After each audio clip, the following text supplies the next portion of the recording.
Hi everyone, welcome back to my vlog. आज हम लोग बात करेंगे इसके प्रॉब्लम्स के बारे में जो इस बाइक के साथ में आती है। तो प्रॉब्लम्स कह लो, ड्रॉबैक कह लो, या फिर bad points about TVS Apache RTR 164V। तो जो सबसे बड़ा ड्रॉबैक मुझे इस बाइक का लगता है वो है इसके ब्रेक्स। देखो, आगे वाला ब्रेक से मुझे बहुत ज़्यादा शिकायत नहीं है, बट पीछे वाला ब्रेक्स एकदम वाहियात है। मतलब क्या कहूँ मैं इसके बारे में। मतलब अगर सामने कोई ऑब्स्टिकल आ जाएगा ना, मैं इस बाइक को 1000 किलोमीटर लगभग चला चुका हूँ और मुझे अभी तक समझ नहीं आता मैं कितना ब्रेक लगाऊँ कि मैं इस बाइक को कंट्रोल कर पाऊँगा। तो ये वाला प्रॉब्लम है। उसके बाद मैं कहना चाहता हूँ TVS को, खास करके एज अ कंपनी को मैं कहना चाहता हूँ कि जब आपने इस बाइक को बनाया है तो आपको इसका ब्रेक्स देखना चाहिए ना कि है सो आपका बाइक ईज़िली 110-120 की स्पीड में जा सकता है। ईज़िली 110-120 चली जाती है। मतलब नॉर्मल रोड, मतलब आप यूँ ऐसे एक्सेलरेटर लोगे ये 110-120 तक पहुंच जाएगी, ठीक है। और है सो आपका इसका टॉप स्पीड लगभग 140 का है। तो आपको ये चीज़ देखना है ना कि ब्रेक्स भी अच्छी हों, ठीक है, उस स्पीड पे ये बाइक कंट्रोल कर पाए। मतलब कोई बंदा अगर ब्रेक लगाए तो उस स्पीड पे कंट्रोल कर ले, तो वो चीज़ नहीं है इस बाइक के साथ। सच बता रहा हूँ, नहीं है बिल्कुल भी। मैं इस बाइक को नहीं ले सकता 110-120 में, खास करके स्ट्रीट्स में। हाईवे में फिर भी 110-120 तक चलेगा, बट स्ट्रीट्स के लिए ये ब्रेक्स अच्छे नहीं हैं। अगर ये ब्रेक यूनिकॉर्न में आ जाता ना, वो एक मतलब कि क्रू, मतलब क्या बोलोगे, उसमें एक सीटिंग पोस्चर सीधा होता है, उसमें आप 100 का स्पीड में जाओ, तो ये वाले ब्रेक उसके लिए ठीक है। But not with this bike. This bike is an agile machine. तो आप इसको ऐसे रेसिंग टाइप से ये डिज़ाइन किया गया है, तो उस टाइप का ब्रेक होना बहुत ज़रूरी है। तो फर्स्ट पॉइंट। और मैं जितने भी आपको प्रॉब्लम्स है बताने वाला हूँ, 6 से 7 प्रॉब्लम्स है। मैं आपको एक मेजर से लेकर के एक मतलब कि माइनर प्रॉब्लम तक ले जाऊँगा, ठीक है, इस बाइक के बारे में।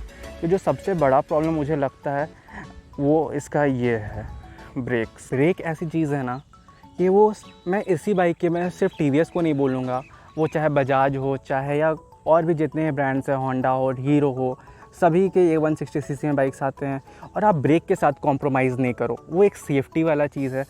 एक्सीडेंट हो सकते हैं, तो आप ब्रेक के साथ कॉम्प्रोमाइज़ मत करो। आप और किसी पार्ट में करो, जो मैं इसके बाद पॉइंट बताने वाला उस पर आप कर लो, लेकिन ब्रेक्स ऐसी चीज़ है, आप उस के साथ बिल्कुल कॉम्प्रोमाइज़ नहीं करो। अच्छे ब्रेक्स दो कम से कम, ठीक है। तो यही मेरा है पॉइंट ब्रेक्स के ऊपर। अब जो सेकंड पॉइंट है वो है इसका सीट।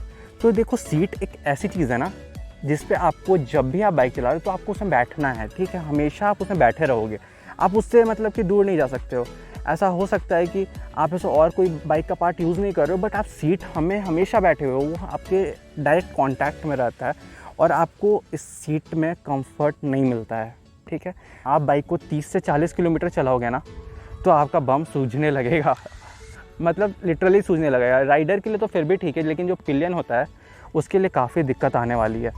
और कहीं ना कहीं उसका मतलब एक सॉल्यूशन भी है कि आप या तो सीट में कुशनिंग करा लो और है सो आप है सो, या फिर एक एयर सीट ले लो। एयर सीट आती है जो इसके ऊपर लग जाएगी आपका, और आगे पिलियन और राइडर दोनों के लिए आती है, लेकिन उसका दाम काफ़ी ज़्यादा होता है। लगभग 2000 एक सीट का दाम होता है, आपको 4000 दोनों का लग जाएगा। उससे अच्छा आप इसका सीट कुशनिंग करा लो तो ये बेटर हो जाएगी। तो जो थर्ड प्रॉब्लम है इस बाइक का वो है इसका सस्पेंशन। आगे वाला सस्पेंशन से मुझे कोई शिकायत नहीं है, आगे वाला सस्पेंशन अच्छा है। बट जो पीछे वाला है सस्पेंशन, इससे हमें जर्क पता चलता है चलाने वक्त। जब आप चलाओगे, जब गड्ढे आएंगे ना, तो बाइक में इतना पिकअप है कि वो आपको फर्स्ट सेकंड गियर में निकल जाएगी, लेकिन जो जर्क है वो जर्क पता चलता है। यहाँ पर सस्पेंशन है और यहाँ राइडर बैठ रहा है, राइडर को कम पता चलेगा, क्योंकि जब जर्क आएगा तो ये वाला पार्ट ज़्यादा मूव करता है, तो जो राइडर है उसको कम जर्क पता चलेगा, और जो पिलियन है उसको काफ़ी जर्क पता चलता है, ठीक है। तो ये सस्पेंशन एडजस्टेबल भी है, आप इसको चाहो तो एडजस्ट करवा सकते हो। मैं प्रॉबली जो सेकंड सर्विस होगा मेरा बाइक का, उस पर इसको एडजस्ट करवाऊँगा, तो उसके बाद मैं बताऊँगा इसके बारे में कि फिर ये कैसा परफॉर्म कर रहा है। अभी के लिए ये जो कंपनी फिटेड आता है उसमें सस्पेंशन में काफ़ी प्रॉब्लम है, पिलियन को जर्क पता चलता है बाइक में। तो बात करते हैं इसके फोर्थ पॉइंट के बारे में। तो जो फोर्थ प्रॉब्लम है वो इसका फिटिंग है। मैं बिल्ड क्वालिटी नहीं बोलूँगा, मैं फिटिंग बोलूँगा। Build quality is still good, fibre panel body से बनी हुई है ये बाइक, और इसके जितने भी सेगमेंट में आते हैं, NS आता है, गिक्सर आता है, एक्सब्लेड आता है, या जितने भी बाइक्स हैं और भी हैं, ठीक है, वो सारे इसके सेगमेंट में आते हैं, सब में फाइबर पैनल बॉडी है, किसी में भी ऐसा नहीं कि मेटल वेटल दिया गया है। और ये कहीं ना कहीं अच्छा भी, वो मैं आपको थोड़ा देर बाद बताऊँगा। तो जो फिटिंग है, आप इसका फिटिंग मैं कहाँ से बताऊँ आपको, यहाँ पर से ये सब देखो आप, इस अब प्रेस होता है, ये सब पार्ट प्रेस होता है, ठीक है। तो कहीं ना कहीं फिटिंग में यहाँ पे भी प्रॉब्लम है। ये जो पार्ट है ये एक अलग पार्ट से बना हुआ है, ये एक अलग पार्ट है, ये बीच में वाइट वाला में जॉइंट किया गया है अंदर से। तो कहीं ना कहीं यहाँ से भी आवाज़ आता है, आप इसको प्रेस करोगे तो आवाज़ आएगा, आपको सुनाई दे रहा होगा, आई होप सो। तो यहाँ पर है, आप इस जगह को देखो, ये देखो ये क्या है, यहाँ पर एक स्क्रू हो सकता था, यहाँ एक स्क्रू हो सकता था, प्रॉब्लम नहीं होती, ठीक है। दोनों साइड ऐसा ही होता है। ये तो इतना गंदा, ये देखो ना ये कैसे हिलता है, मतलब थोड़ा फिटिंग में इम्प्रूवमेंट चाहिए। तो ये बाइक को एक यूनिक पैकेज बनाएगा, मतलब कि एक मतलब लोग इंक्लाइन होंगे इसको ख़रीदने के लिए। तो ये है 4th पॉइंट। और जो मैं आपको बता रहा था कि अगर इसमें मेटल टैंक या फिर मेटल बॉडी देता तो क्या प्रॉब्लम हो सकती है। तो देखो मेटल में क्या प्रॉब्लम है ना कि बाइक का टॉप स्पीड घट जाएगा। अगर इसमें मेटल, ये सब सारा कुछ मेटल का दिया होता, जो भी रेड पार्ट है वो अगर मेटल का होता तो आपका वेट बढ़ जाता, बाइक का टॉप स्पीड घट जाती, माइलेज भी जो ये देती है वो घट जाती। तो ये प्रॉब्लम है। और एक प्रॉब्लम क्या है मेटल बॉडी का, कि देखो कभी भी बाइक अगर गिरती है, ठीक है, तो आपका अगर गिरेगी तो ये भी पार्ट डैमेज होगा और मेटल वाला भी डैमेज होगा। लेकिन जो मेटल वाला है वो कॉस्टलियर होता है पार्ट, तो आप जब चेंज कराने जाओगे तो उसका आपको ज़्यादा पैसे लगेंगे कंपेयर टू इसका।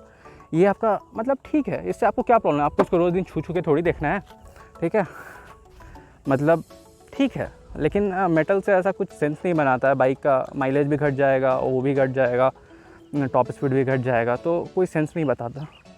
और मैं एक चीज़ मिस कर रहा था जो मैं आपको ज़रूर बताऊंगा, ये है इसका ये चीज़, आई डोंट नो आपको दिख रहा हो ये नहीं, आप यहाँ से आओगे ना, ये देखो यहाँ पे आपको ये दिख रहा है, यहाँ पे ये ऐसा क्यों, क्या मुझे समझ नहीं आता। This is my question to TVS, आप इसको सीधा क्यों नहीं दिए।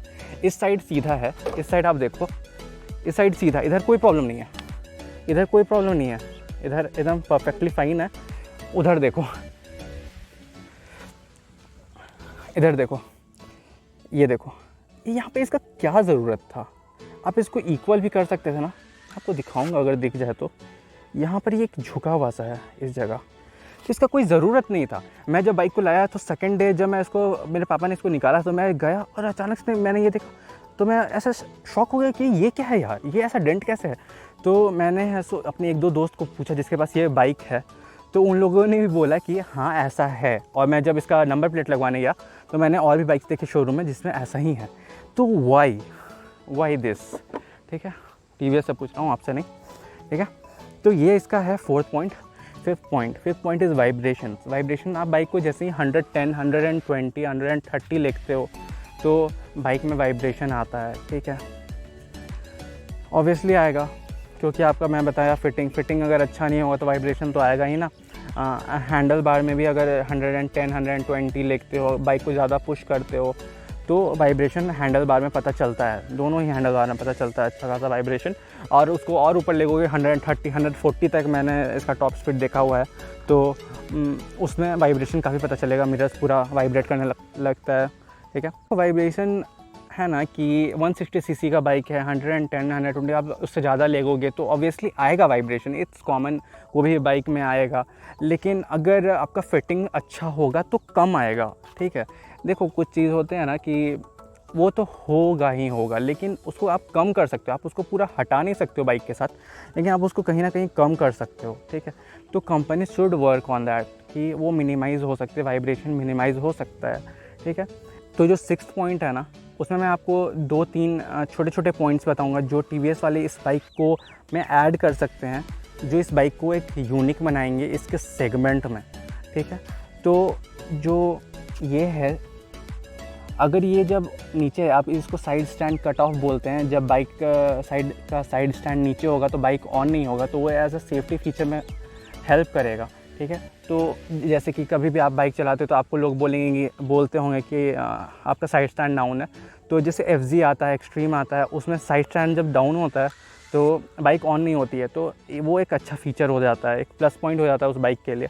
तो उसमें मैं ही कभी कभी बाइक चलाता हूँ तो ऐसे लोग बोलते हैं कि आपका स्टैंड डाउन है। मैं खुद भूल जाता हूँ यार, अभी देखो ना डबल स्टैंड में लगाया, भूल गया हूँ मैं क्या है। ठीक है, तो ये साइड स्टैंड है। एक अगर हैज़ार्ड स्विच आ जाता, जैसे आपको शायद एक्सट्रीम में आता है और आपको हॉर्नेट में आता है, ठीक है, तो हॉर्नेट में आता था भी पहले, 160 जो आता था उसमें भी था। तो एक ये हो सकता है हैज़ार्ड लाइट, वो आपको बैड वेदर्स में काम करेगा, हेल्प करेगा। हैज़ार्ड लाइट के ऊपर एक वीडियो बना दूंगा। लोग नहीं समझते कि हैज़ार्ड लाइट को कब यूज़ करना चाहिए, तो वो है एक पॉइंट। अगर इसमें एलईडी इंडिकेटर्स आ जाते, एलईडी इंडिकेटर का प्राइस ही क्या है यार, आप बताओ ना। जितना इसमें आता है उससे अगर ये 10 है तो 11 या 12 का आएगा, ठीक है, वैसे ही सीन है। तो एलईडी इंडिकेटर्स दे दो इसको। मतलब कि लोगों को ये साइकोलॉजी पे हिट करते हैं, ठीक है, उनके थिंकिंग पे वो हिट करता है। अगर इसमें एलईडी की इंडिकेटर्स आ जाता, जैसे एक्सट्रीम में आया तो सब लोग कह रहे थे वाह उसमें एलईडी इंडिकेटर्स आता है, सब कुछ मतलब एलईडी है, जितने भी लाइट्स है वो एलईडी है। तो वो कहीं ना कहीं कस्टमर के माइंड पे रहता है कि इसमें हैलोजन है, तो आप उसको एलईडी कर सकते हो। एक ये है, ठीक है। उसके बाद आपको इसमें गियर पोजीशन इंडिकेटर नहीं आता है, ठीक है, तो कोई बड़ा फीचर नहीं है यार, आप उसको थोड़ा सा कर सकते हो, ठीक है। ये सब छोटे छोटे पॉइंट्स है। तो इस बाइक में और एक प्रॉब्लम है कि इसका ये जो ब्रेक्स कैलिपर्स हैं, इससे एक चू चू का आवाज़ आता है। जब आप रियर ब्रेक लगाओगे तो इससे एक चू चू का आवाज़ आता है। आई don't know why it's coming, but जो फर्स्ट सर्विस मैंने कराया था उसमें उन लोग जो हाँ भैया थे उन्होंने बताया कि इसमें पानी चला जाता है तो उसके चलते आता है। बट मुझे नहीं लगता है कि वो उसके चलते आ रहा है, बिकॉज़ जब मैंने बाइक को किसी भी दिन एक भी दिन भिगाया नहीं था बारिश में, बट स्टिल वो आवाज़ पहले से आ रहा है बाइक में इसके ब्रेक्स से। तो I don't know why, but this is a small problem, but still it's irritating. So ये भी एक प्रॉब्लम है जिसके ब्रेक्स से ही आती हैं, ब्रेक्स वाले पॉइंट में इंक्लूड होना चाहिए। अगर मैं इस वीडियो को समराइज़ कर दूं तो मैंने आपको ये सारे पॉइंट्स मतलब मेजर प्रॉब्लम्स जो इस बाइक में थे से लेके माइनर प्रॉब्लम्स तक मैं बताया हूँ। तो जो सबसे मेजर प्रॉब्लम था वो है ब्रेक्स। उसके बाद इसका आता है सीट क्वालिटी। उसके बाद आता है इसका सस्पेंशंस, पीछे वाला सस्पेंशन, आगे वाला अच्छा है। तो उसके बाद आपका इसका फोर्थ पॉइंट है इसका फिटिंग या फिटिंग क्वालिटी, बिल्ड क्वालिटी जो आपका हो, ठीक है। उसके बाद उससे रिलेटेड एक वाइब्रेशंस आता है एज अ फिफ्थ पॉइंट। उसके बाद आपके पास सिक्स्थ पॉइंट में छोटे छोटे पॉइंट्स आते हैं, जैसे कि side stand, hazard light, LED indicators. उसके बाद आपका एक गियर शिफ्ट इंडिकेटर, ये सारे पॉइंट्स आते हैं। तो अगर ये सब के बारे में ध्यान दे टीवीएस तो काफ़ी अच्छा पैकेज ये बन जाएगा।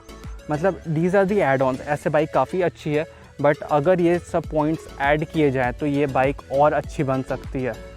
तो टीवीएस वालों, आप लोग प्लीज़ ये सारे पॉइंट्स को इसमें इम्प्रूव करो। If you are seeing this video please, ये बाइक काफ़ी अच्छी है। अगर आप इसमें छोटे छोटे चेंजेस करोगे तो ये बाइक काफ़ी अच्छी बन सकती है। तो आज मैं ये वाला वीडियो शूट नहीं करता, बट जो कमेंट्स था उसमें कुछ लोगों ने मुझसे पूछा था कि इस बाइक में क्या क्या प्रॉब्लम है, और मैंने उनको कह दिया था कि प्रॉब्लम वाली वीडियो इसी वीक में आएगी। तो इसीलिए मैं ये वीडियो शूट करने आ गया, नहीं तो मेरा फीवर मतलब तबीयत भी उतना सही नहीं है। और बारिश भी आ रहा था, कल भी इस टाइम पे बारिश आ रहा था, तो मैंने सोचा कि मैं इसको शूट कर लेता हूँ। तो मैं घर से निकला और फिर तुरंत बारिश स्टार्ट हो गई। तो चलो ये सब तो चलता रहेगा, बट अगर आप किसी को कमिटमेंट दे देते हो ना तो आपको उसमें खरा उतरना चाहिए। तो बस, if you like this video like कर देना। अगर आपको ये वीडियो में अच्छा नहीं लगा हो किसी भी रीज़न की वजह से तो डिसलाइक भी कर देना। सॉरी, ऐसा होता है, डिसलाइक भी कर देना, कोई दिक्कत नहीं है। तो चलो अभी के लिए चलते हैं, बाय बाय।